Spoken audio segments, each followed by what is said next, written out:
At 9:17 on the morning of January 22, 1943, Second Lieutenant John George crouched in the ruins of a Japanese bunker west of Point Cruz, watching a banyan tree 240 yards away through a scope his fellow officers had laughed at for 6 weeks. 27 years old, Illinois state champion, 0 confirmed kills. The Japanese had 11 snipers operating in the Point Cruz groves, and in the past 72 hours, they had killed 14 men from the 132nd Infantry Regiment. George's commanding officer had called his rifle a toy. The other platoon leaders called it his mail-order sweetheart. When he had unpacked the Winchester Model 70 with its Lyman Alaskan scope and Griffin and Howe mount at Camp Forest in Tennessee, the armorer wanted to know if this was meant for deer or Germans. George explained it was for the Japanese. They shipped out before the rifle arrived. George spent the voyage to Guadalcanal watching other men clean their Garands, while his own weapon sat in a warehouse in Illinois. He requested it be forwarded through military mail. 6 weeks later, in late December of 1942, a supply sergeant handed him a wooden crate marked "Fragile." Inside was the rifle he had saved 2 years of National Guard pay to buy. The rifle weighed 9 pounds. The scope added another 12 ounces. The Garand issued to every other man in his battalion weighed 9.5 pounds with no magnification. George's rifle was bolt action, 5 rounds. The Garand was semi-automatic, 8 rounds. Captain Morris ordered him to leave the sporting rifle in his tent and carry a real weapon. George carried it anyway. The 132nd Infantry had relieved the Marines on Guadalcanal in late December of 1942. The Marines had been fighting since August. They had taken Henderson Field. They had held it. But they had not taken Mount Austin, and they had not cleared the Japanese from the coastal groves west of the Matanacao River. Mount Austin stood 1,514 feet tall. The Japanese called it the Gifu. 500 men, 47 bunkers. George's battalion attacked on December 17th. They fought for 16 days. They lost 34 men killed and 279 wounded before they finally took the western slope on January 2nd. By then, George had fired his Winchester exactly 0 times in combat. The jungle around Point Cruz was different. No bunkers, no fixed positions, just Japanese soldiers who had retreated west from Henderson Field and dug into the massive trees. Some of those soldiers were snipers. They had scoped Arisaka Type 98s. They knew the jungle. They knew how to wait. On January 19th, a sniper killed Corporal Davis while he was filling canteens at a creek. On January 20th, another sniper killed 2 men from L Company during a patrol. On January 21st, 3 more men died. One of them was shot through the neck from a tree the patrol had walked past twice. The battalion commander summoned George that night. The Japanese snipers were killing his men faster than malaria. He needed someone who could shoot. He wanted to know if that mail-order rifle could actually hit anything. George explained his credentials. Illinois state championship at 1,000 yards in 1939. 23 years old at the time. Youngest winner in the state's history. 6-inch groups at 600 yards with iron sights. With the Lyman Alaskan, 5 rounds inside 4 inches at 300 yards. The commander gave him until morning to prove it. If you want to see how George's civilian rifle performed against Japanese snipers trained for jungle warfare, please hit that like button. It helps us share more forgotten stories like this. And please subscribe if you haven't already. Back to George. George spent the night checking his rifle. The Winchester had been packed in cosmoline for the ocean voyage. He cleaned it again. He checked the scope mounts. He loaded 5 rounds of .30-06 hunting ammunition he had packed in Tennessee. Military ball ammo. The same cartridge the Garand fired. At dawn on January 22nd, George moved into position in the ruins of a Japanese bunker his battalion had captured 3 days earlier. The bunker overlooked the coconut groves west of Point Cruz. Intelligence said the Japanese snipers operated from the large trees in that area. Banyan trees. Some of them reached 90 feet tall, with trunks 8 feet thick. A sniper could climb one of those trees before dawn and sit there all day without being seen. George had brought no spotter, no radio man, just his rifle and a canteen and 60 rounds of ammunition in stripper clips. He settled into the bunker and began to watch the trees through his scope. The Lyman Alaskan had 2.5 power magnification. Not much, but enough to see movement in the branches that the naked eye would miss. The jungle was never silent. Birds, insects, the distant sound of artillery. George had learned to filter out the noise and focus on movement. He glassed the trees slowly, left to right, top to bottom. At 9:17 he saw it. A branch moved. No wind, just a small shift.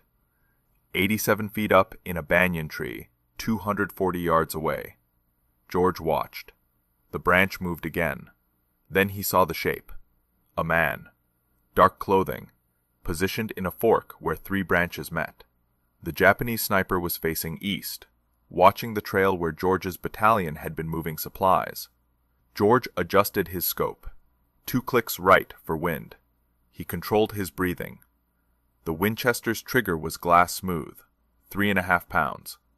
He had spent hours adjusting it at Camp Perry before the war. Now he would find out if a civilian target rifle could kill a man trained to kill him first. George squeezed the trigger. The Winchester kicked into his shoulder. The sound cracked through the jungle. 240 yards away, the Japanese sniper jerked and fell. He dropped through the branches. His body tumbled 90 feet and hit the ground near the base of the banyan tree. George worked the bolt. The empty cartridge ejected. He chambered another round. He kept his scope on the tree. Waited for movement. Nothing. The sniper's partner would be close. Japanese snipers worked in pairs, 1 shooter, 1 spotter. If George had just killed the shooter, the spotter was somewhere in that tree or in the trees nearby. George scanned the surrounding banyans. The scope's 2.5 power magnification forced him to search slowly. Each tree could hide multiple men. The jungle canopy created shadows that made shapes impossible to distinguish without careful observation. At 9:43, he found the second sniper. Different tree, 60 yards north of the first. This one was lower, maybe 50 feet up. The Japanese soldier was moving down the trunk, retreating. He had heard the shot and knew his position was compromised. George aimed, led the movement, fired. The second sniper fell backwards off the tree. His rifle clattered through the branches ahead of him. Both hit the jungle floor within seconds of each other. 2 shots, 2 kills. George reloaded his Winchester from a stripper clip. His hands were steady. His breathing was controlled. This was no different than shooting at Camp Perry, except the targets shot back. At 11:21, a Japanese bullet struck the sandbag 6 inches from George's head. The impact sprayed dirt into his face. He rolled left and pressed himself against the bunker wall. The shot had come from the southwest, different direction than the first 2 snipers. George waited 3 minutes before moving. He inched back to his firing position and glassed the trees to the southwest. The shooter would have moved after taking the shot. That was basic sniper doctrine. Shoot and relocate. But in a jungle this dense, relocation options were limited. George found him at 11:38, 3rd tree from the left in a cluster of 5 banyans, 73 feet up. The Japanese sniper had repositioned to a different branch, but remained in the same tree. A mistake. George put the crosshairs on the dark shape and fired. The 3rd sniper fell without making a sound. By noon, George had killed 5 Japanese snipers. Word spread through the battalion. Men who had mocked his mail-order rifle now asked if they could watch him work. George refused. Spectators drew attention. Attention drew fire. The Japanese snipers adapted after the 5th kill. They stopped moving during daylight. George spent the afternoon glassing trees and seeing nothing. At 1600 hours, he returned to battalion headquarters. Captain Morris was waiting. The mockery was gone from his voice. He wanted George back in position at dawn. January 23rd began with rain. Heavy tropical rain that turned the jungle floor into mud and made the trees invisible beyond 100 yards. George sat in the bunker and waited for the weather to clear. The rain stopped at 08:15. By 08:45, enough visibility had returned for work. George spotted the first sniper of the day at 09:12. The Japanese soldier had climbed into position during the rain. Smart. The sound of rain masked movement. This sniper had chosen a tree 290 yards out, longer range than yesterday. Also smart. They were learning his capabilities. George compensated for distance and fired. The sniper fell. The sixth kill brought a response George had not anticipated. At 09:57, Japanese mortars began hitting the area around his bunker. They had triangulated his position based on muzzle flash or sound. The first rounds landed 40 yards short. The second salvo landed 20 yards short. The third salvo would hit the bunker. George grabbed his rifle and ran. He sprinted north along the tree line and dove into a shell crater as the third salvo hit. The bunker he had occupied moments before disappeared in explosions and flying debris. He relocated to a different position. A fallen tree 120 yards north of the destroyed bunker.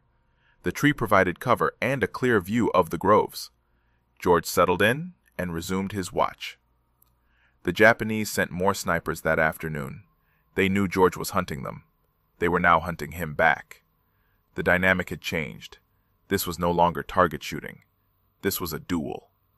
At 14:23, George killed his 7th sniper. At 15:41, he killed his 8th. This one had climbed high, 94 feet up a banyan tree. Good concealment, but the height created a silhouette against the sky when the sun angle changed. At 1700 hours, Captain Morris sent a runner to bring George back. George had been in position for 9 hours. Morris wanted numbers. George reported 8 confirmed kills over 2 days, 12 rounds fired, 8 kills, 4 misses. Morris assigned George to continue sniper operations starting at dawn on January 24th. That night, George cleaned his Winchester and considered the mathematics. 11 Japanese snipers operating in the Point Cruz groves. 8 now dead, 3 remaining. Those 3 would be the best, the ones who had survived the longest. And now they knew exactly what George looked like and exactly what rifle he carried. George loaded his Winchester with 5 fresh rounds and tried to sleep. At 0300, he gave up and sat in his tent with the rifle across his lap. The rain started again at 04:15. By 05:30, it was heavy enough that dawn operations would be delayed. George used the time to move to a new position. Not the bunker, not the fallen tree. Somewhere the Japanese would not expect.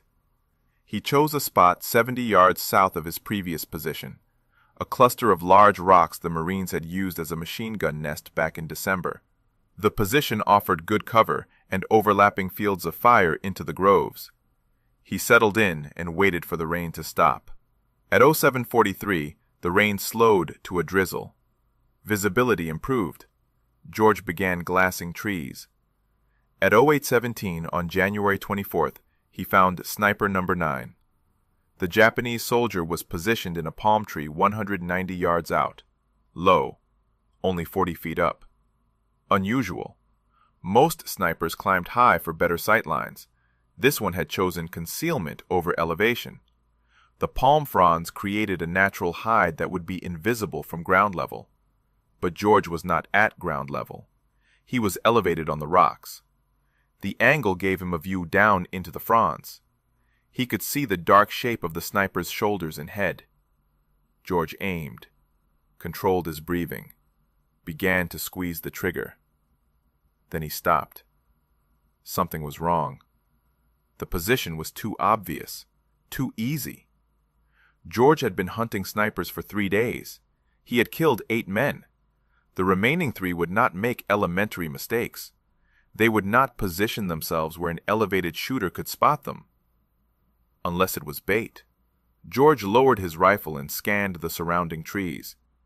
If the sniper in the palm was bait, the real shooter would be positioned to cover him, watching for anyone who took the shot, waiting for muzzle flash, ready to return fire. George glassed the trees methodically, left to right, top to bottom. He checked every tree within 300 yards of the palm. It took 11 minutes. At 08:28, he found the real threat. A banyan tree 80 yards northwest of the palm, 91 feet up. The Japanese sniper was positioned in a perfect hide. Branches and vines concealed him from three sides. He had a clear line of sight to George's previous position at the fallen tree. He was waiting for George to appear there, or to take a shot at the bait in the palm tree. George had two problems. First, the real sniper was watching the wrong location. If George fired at him, the sound would reveal George's actual position. The sniper would relocate before George could work the bolt and chamber another round. Second, if George did nothing, the sniper would eventually realize George was not at the fallen tree and begin searching for him. George decided to use the bait against them. He aimed at the decoy sniper in the palm tree, adjusted for wind, fired. The decoy sniper jerked and fell from the palm. George immediately swung his rifle toward the banyan tree 91 feet up. The real sniper would react to the shot. He would turn toward the sound. That turn would create movement. George saw it. A slight shift. The sniper was repositioning to face George's location. George put the crosshairs on the dark shape and fired before the sniper could fully turn. The real sniper fell. His rifle tumbled after him. 2 shots, 2 kills. But George had revealed his position to anyone else watching. He grabbed his rifle and ammunition and ran. He moved east along the rock line and dropped into a drainage ditch 40 yards away. He pressed himself into the mud and waited. At 08:34, Japanese machine gun fire raked the rocks where he had been positioned 6 seconds earlier. The bullets kicked up dust and stone fragments. The fire lasted 17 seconds. When it stopped, George counted to 60 before moving. He relocated again, this time to a position 100 yards east, a shell crater partially filled with rainwater. George settled into the crater with water up to his chest. He rested the Winchester on the crater rim and resumed glassing trees. 10 confirmed kills, 1 remaining. The 11th sniper would be the best, the smartest, the most experienced. He had watched 10 of his comrades die over 3 days. He knew George's tactics. He knew George's rifle. He knew George's approximate location, and somewhere in those trees, he was watching, waiting, planning. George scanned the jungle through his scope. The Lyman Alaskan magnification made distant shapes visible but not identifiable. Every dark spot could be a branch, or a man. George had to study each one carefully. At 09:47, he realized his mistake. The 11th sniper was not in the trees. He was on the ground, and he was moving toward George's position. George saw the movement at the edge of his peripheral vision, 60 yards south, low to the ground, a shape moving through the undergrowth parallel to the tree line. The Japanese sniper was using the jungle floor vegetation for cover, ferns, vines, fallen branches. He was crawling toward George's last known position at the rocks. George remained motionless in the water-filled crater. The Winchester was already shouldered. His breathing was controlled. But the angle was wrong. The crater rim blocked his view of the approaching sniper. George would have to rise up to get a clear shot. Rising up would expose him. The Japanese sniper stopped moving at 09:52. He had reached a position 40 yards from the rocks. George watched through his scope. The sniper was studying the rocks, searching for movement, for any sign of his target. George waited. Patience was the primary skill of sniper work, the ability to remain still, to let time pass, to wait for the right moment rather than force a bad shot. At 09:58, the Japanese sniper began moving again. He crawled forward, 35 yards from the rocks, 30 yards, 25 yards.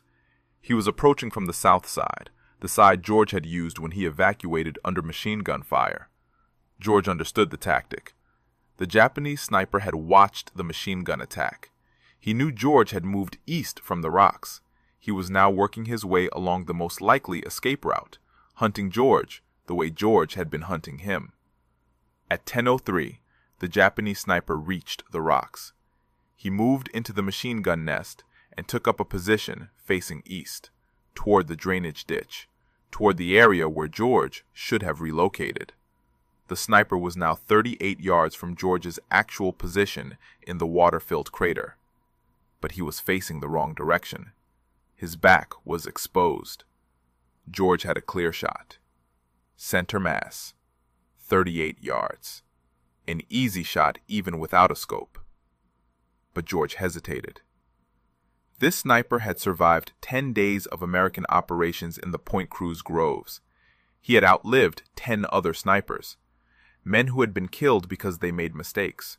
This man would not make mistakes. The position in the rocks was too exposed, too vulnerable. No experienced sniper would remain there for more than a few seconds. This had to be another decoy, another bait position. George kept his scope on the sniper in the rocks, but expanded his awareness to the surrounding area. If this was bait, the real threat would be positioned to cover it, somewhere with line of sight to anyone who took the shot. At 10:06, George found it. A second Japanese soldier. 70 yards northwest of the rocks, behind a fallen tree trunk. This soldier was not moving, not repositioning, just watching, waiting. His rifle was aimed toward the drainage ditch where George should have been hiding. 2 men, not 1. The 11th sniper had brought support.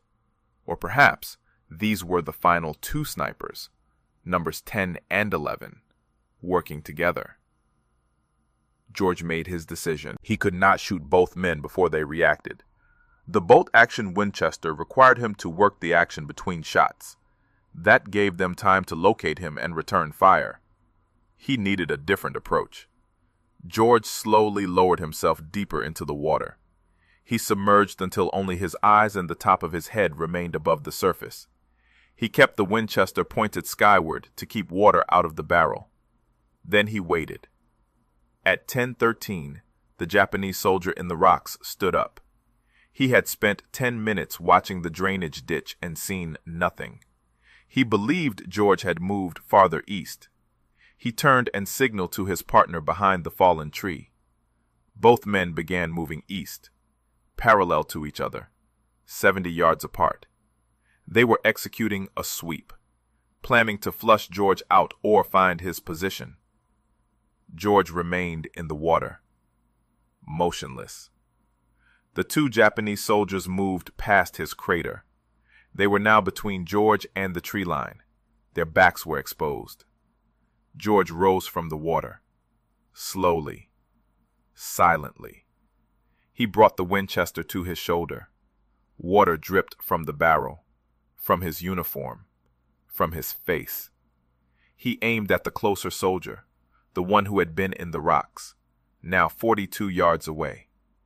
George fired. The soldier dropped. George worked the bolt, chambered another round, swung the rifle toward the second soldier behind the fallen tree. The man was turning, raising his rifle. George fired first. The second soldier fell. 11 shots fired over 3 days. 11 Japanese snipers dead. George had cleared the Point Cruz groves of the threat that had killed 14 Americans in 72 hours. But as George climbed out of the crater and retrieved his spent cartridges, he heard a sound that made him freeze. Voices. Japanese voices. Coming from the tree line. Multiple men, moving toward the fallen soldiers. George had killed the snipers, but the snipers had not been working alone. George dropped back into the crater. The water was cold, muddy. He submerged until only his eyes remained above the surface. The Winchester he held vertically to keep the barrel clear. The Japanese voices grew louder. At least 6 men, maybe more. They were moving toward the 2 dead snipers. George heard branches breaking, equipment rattling. These were not snipers. Infantry. A patrol or a recovery team sent to collect the bodies. George counted seconds. The voices stopped at the location of the first body, 42 yards from his crater, close enough that he could hear them clearly even without understanding the words. Then the voices moved to the second body. More conversation. Urgent tones. At 10:28, the voices began moving again. Not back toward the tree line, toward George's crater. They had found his tracks. Boot prints in the mud leading from the rocks to the crater. George had been careful about noise and movement. He had not been careful about tracks. George had 5 rounds in the Winchester, 6 Japanese soldiers at minimum. Poor odds for a bolt-action rifle. He considered his options. Stay hidden and hope they passed by, or fight. The voices grew closer. 30 yards, 25 yards, 20 yards. At 10:31, a Japanese soldier appeared at the crater rim. He was looking down, directly at George. Their eyes met. George fired from the water. The soldier fell backward. George worked the bolt while still submerged, chambered another round, rose up. 2 more soldiers were at the crater rim. George fired, worked the bolt, fired again. Both soldiers dropped. 3 rounds left. George could hear shouting. More soldiers moving toward him. He climbed out of the crater on the north side, away from the approaching voices. He ran 20 yards and dropped behind a fallen tree. Japanese rifle fire cracked through the jungle. Bullets struck the ground around the crater, around the fallen tree. The soldiers were firing at movement, at sound, not at confirmed targets. George stayed low. He glassed the area through his scope, saw movement. 2 soldiers advancing toward the crater, 50 yards out. George aimed at the lead soldier, fired. The soldier dropped. The second soldier dove for cover. 2 rounds left. George heard more voices behind him. The Japanese were flanking, one group approaching from the south, another from the east. George was about to be surrounded. He made his decision.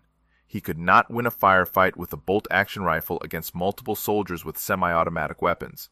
He needed to break contact, move back toward American lines. George grabbed his rifle and ran north. He sprinted through the jungle undergrowth. Vines caught his boots. Branches whipped his face. Japanese rifle fire followed him. Bullets snapped past, struck trees, kicked up dirt. George ran for 90 seconds before diving into another shell crater. This one was dry. He pressed himself against the crater wall and listened. The Japanese voices were distant now. They had not pursued. They were regrouping around their dead. George checked his rifle. Mud on the stock. Water still dripping from the barrel. He had 2 rounds left and no stripper clips. The clips were in his pack. The pack was somewhere near the water-filled crater. At 10:47, George began moving again. Not running. Walking. Staying low. Using the terrain for cover. He moved northeast toward the American lines. The jungle was quiet. No voices. No movement. Just the sound of his own breathing and the distant rumble of artillery. At 11:13, George reached the American perimeter. A Marine sentry challenged him. George identified himself. The sentry let him through. George walked to battalion headquarters and reported to Captain Morris. Morris wanted a full debrief. George provided it. 11 Japanese snipers killed over 4 days. 12 rounds fired against the snipers. 11 hits. Then a firefight with infantry. 3 more kills. 5 total rounds in that engagement. Morris asked about ammunition status. George was down to 2 rounds. Morris asked about the rifle.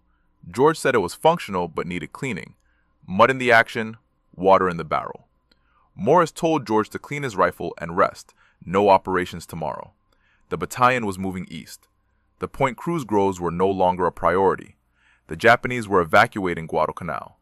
Intelligence suggested they would complete the withdrawal within 2 weeks. George returned to his tent. He field-stripped the Winchester and spent 2 hours cleaning every component. Cosmoline and gun oil. Patches run through the barrel until they came out clean. He checked the scope mounts. Adjusted the eye relief. Loaded 5 fresh rounds. At 1400 hours, word came down from division headquarters. The battalion commander wanted to see George. George walked to headquarters wondering if Morris had filed a negative report. Unauthorized engagement, excessive ammunition expenditure, operating alone without support.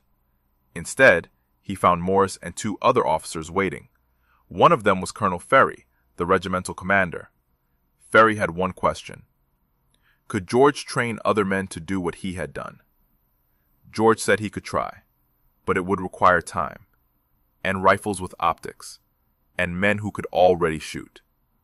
Ferry said division had 14 Springfield rifles with uninertal scopes, sniper rifles left behind by the Marines, and Ferry had 40 men in the regiment who had qualified as expert marksmen before deployment.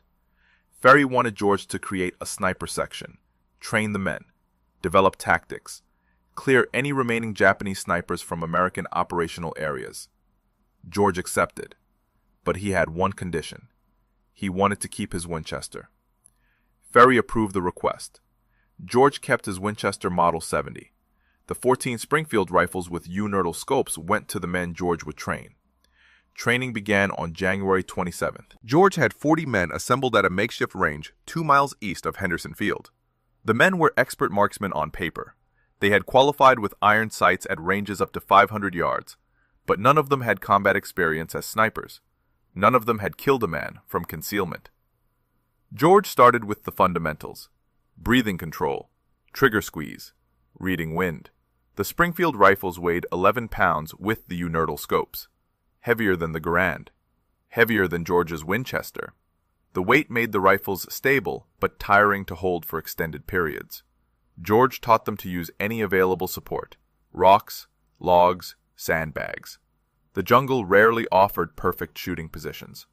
Snipers had to adapt to terrain and create stable platforms from whatever materials were available. Range training lasted 3 days. George had the men shoot at stationary targets from 100 to 400 yards, then moving targets, then targets partially concealed by vegetation. By January 30th, 32 of the 40 men could consistently hit man-sized targets at 300 yards under field conditions. George divided them into 16 two-man teams, shooter and spotter. The spotter carried binoculars and a Garand. His job was to locate targets and provide security while the shooter engaged. After each kill, the roles could switch. This kept both men proficient and prevented the single point of failure that came from relying on one shooter. On February 1st, George took 4 teams into the field. Their mission was to clear Japanese positions west of the Guadalcanal River. Intelligence indicated small groups of Japanese soldiers were still operating in that area. Not snipers, just infantry, stragglers who had not yet evacuated.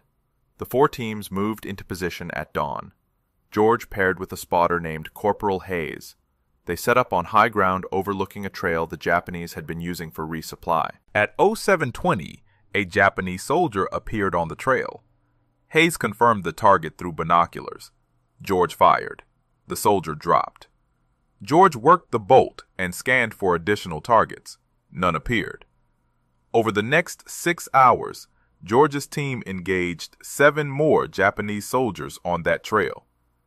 7 shots, 6 kills, 1 miss due to wind. The other 3 teams reported similar results. 23 Japanese soldiers killed that day. 0 American casualties. The sniper section continued operations through early February. By February 9th, the section had killed 74 Japanese soldiers. The number was conservative, only counted confirmed kills where the body could be observed. The Japanese evacuation accelerated during this period. Destroyers arrived at night to pick up troops from Cape Esperance on the western tip of Guadalcanal. American forces pushed west to interdict the evacuation, but the Japanese fought effective rearguard actions. George's sniper section was tasked with eliminating Japanese soldiers covering the retreat routes. On February 7th, George was operating near the Tanamboga River when a Japanese rifleman shot him. The bullet struck George in the left shoulder. The impact spun him around and knocked him down. Hayes dragged George to cover and called for corpsmen. The wound was serious but not fatal. The bullet had passed through muscle without hitting bone or major blood vessels. George was evacuated to a field hospital near Henderson Field. Doctors cleaned the wound and sutured it closed. They told George he would recover, but needed rest. No combat operations for at least 3 weeks. George spent 2 weeks at the field hospital. During that time, The Japanese completed their evacuation of Guadalcanal. On February 9th, American forces reached Cape Esperance and found it empty. The campaign was over. George's sniper section had operated for 12 days. 74 confirmed kills, 0 friendly casualties during sniper operations. The section was officially recognized by division headquarters. Colonel Ferry recommended George for a Bronze Star. But George's war was not finished. While he recovered at the field hospital, orders came down from Pacific Command. The Army needed experienced combat officers for a new mission, something in Burma, something classified. George volunteered. By March, George was on a transport ship heading west across the Pacific. His Winchester Model 70 was packed in a waterproof case in the cargo hold. The Lyman Alaskan scope was wrapped in oilcloth. George did not know the details of the Burma mission. He only knew it involved jungle warfare, long-range patrols, operations behind Japanese lines, the kind of mission where a man with a rifle that could hit targets at 600 yards might prove useful. The transport reached India on April 3rd. George and 200 other officers were briefed on their assignment. They would join a new unit. 3,000 men total. The unit had no official designation yet. The men called themselves something else. They called themselves Merrill's Marauders. The 5,307 Composite Unit was officially designated on May 28, 1943, but the men had been training since April. Long-range penetration tactics, jungle survival, operations without supply lines. The unit was modeled after British Brigadier Order Wingate's Chindits, small mobile forces that could operate deep behind enemy lines for extended periods. George was assigned to the 2nd Battalion. His role was not officially listed as sniper. The Army did not have formal sniper positions in its table of organization. George was designated as a rifle platoon leader, but Colonel Ferry's recommendation had followed him from Guadalcanal. Battalion command knew what George could do with a rifle. Training took place in central India. The terrain was different from Guadalcanal, but the principles remained the same. Heat, humidity, dense vegetation, limited visibility. The Burma jungle would be worse, steeper terrain, heavier rainfall, and an enemy that knew the ground better than any American force. George modified his equipment for the Burma mission. The Winchester Model 70 had performed well on Guadalcanal, but that had been short-range operations with regular resupply. Burma would involve patrols lasting weeks, hundreds of miles through jungle. Every ounce of weight mattered. George removed the Lyman Alaskan scope and replaced it with a lighter Weaver 330. The Weaver had the same 2.5 power magnification, but weighed 8 ounces less. He also replaced the wooden stock with a lighter synthetic version. The modifications reduced the rifle's weight from 9 pounds 12 ounces to 8 pounds 14 ounces. Not much, but over a 2-week patrol carrying 60 pounds of equipment, every ounce mattered. The Marauders entered Burma in February of 1944. Their mission was to advance through northern Burma and capture the Mitkiina airfield. The airfield was critical for Allied supply routes into China. Japanese forces controlled the area with approximately 4,000 troops. The Marauders would approach overland, through terrain the Japanese considered impassable for large forces. Mountains, rivers, dense jungle, no roads, limited trails. The force would carry all supplies on their backs or with pack mules. No motorized transport, no artillery support, just rifles and mortars and the ability to move fast through impossible terrain. George's battalion began the march on February 24th. The first week covered 83 miles through mountainous jungle. Men collapsed from exhaustion. Malaria cases increased daily. The pack mules struggled with the terrain. Several had to be shot when they broke legs on steep descents. By March, the battalion had covered 217 miles. They had engaged Japanese forces 12 times, small skirmishes, ambushes. Quick firefights followed by rapid withdrawal. The Marauders were not meant to hold ground.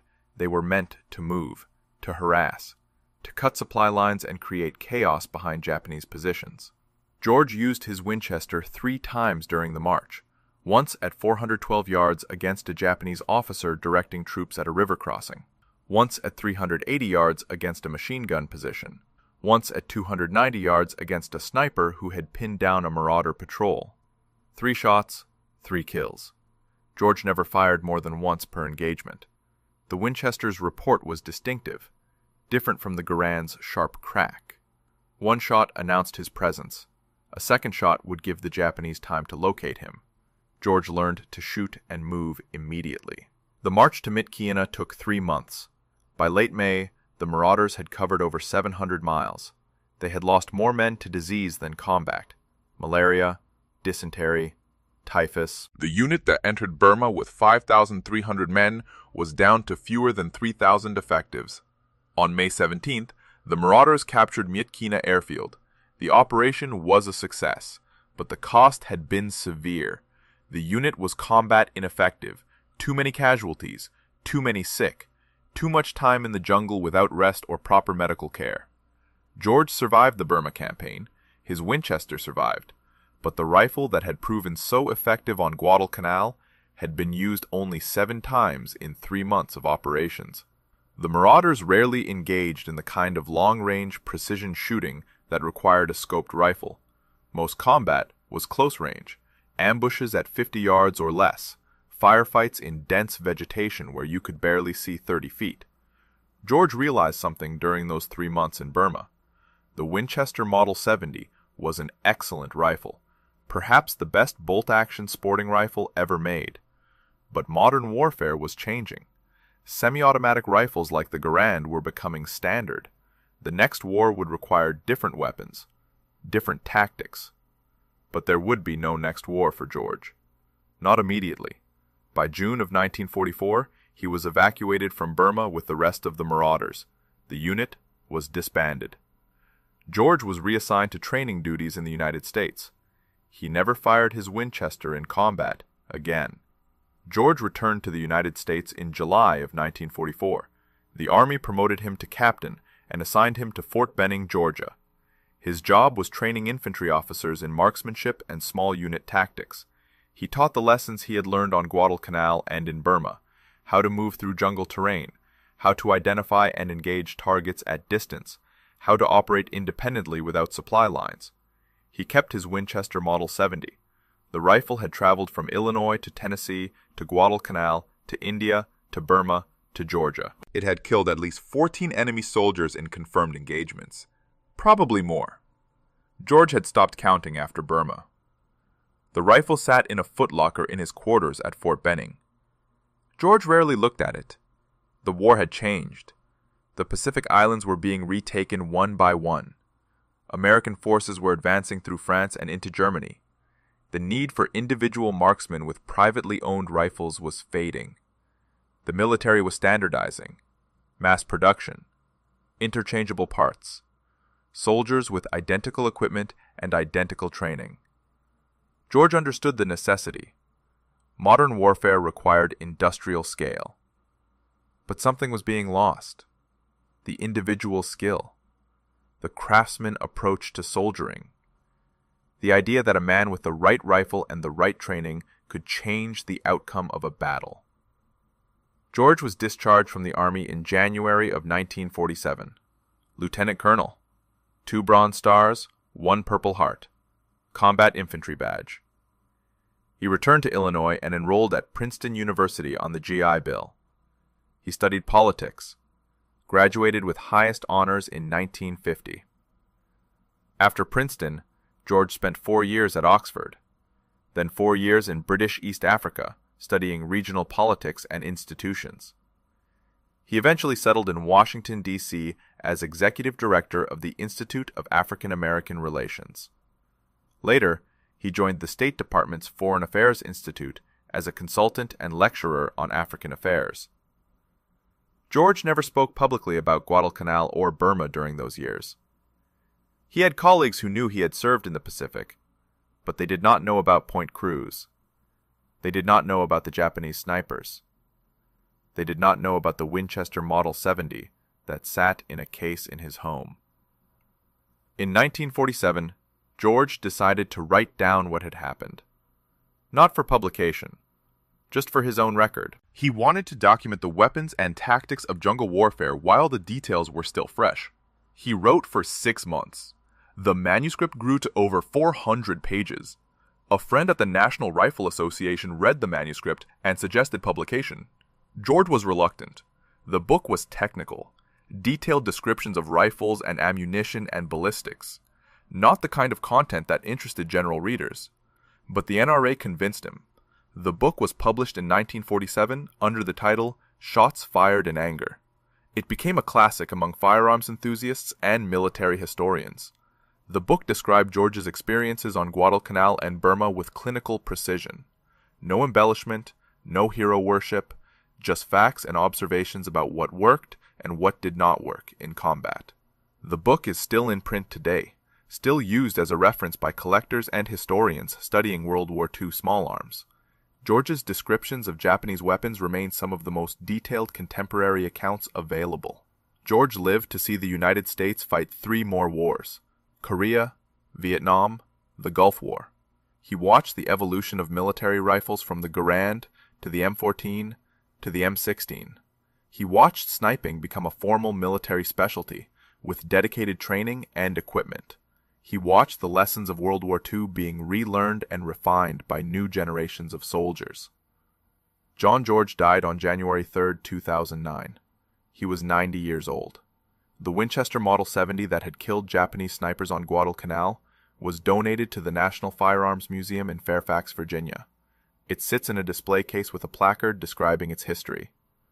Most visitors walk past without stopping. It looks like any other vintage hunting rifle, but it is not. It is the rifle that proved a state champion marksman with a mail-order scope could outshoot professionally trained military snipers. The rifle that cleared the Point Cruz groves in 4 days when an entire battalion could not do it in 2 weeks. The rifle that changed how the American military thought about individual marksmanship in modern warfare. If this story moved you the way it moved us, do me a favor. Hit that like button. Every single like tells YouTube to show this story to more people. Hit subscribe and turn on notifications. We're rescuing forgotten stories from dusty archives every single day. Stories about riflemen who proved themselves with skill and courage. Real people. Real heroism. Drop a comment right now and tell us where you're watching from.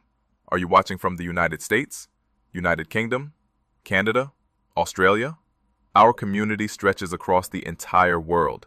You're not just a viewer, you're part of keeping these memories alive. Tell us your location. Tell us if someone in your family served. Just let us know you're here. Thank you for watching, and thank you for making sure John George doesn't disappear into silence. These men deserve to be remembered, and you're helping make that happen.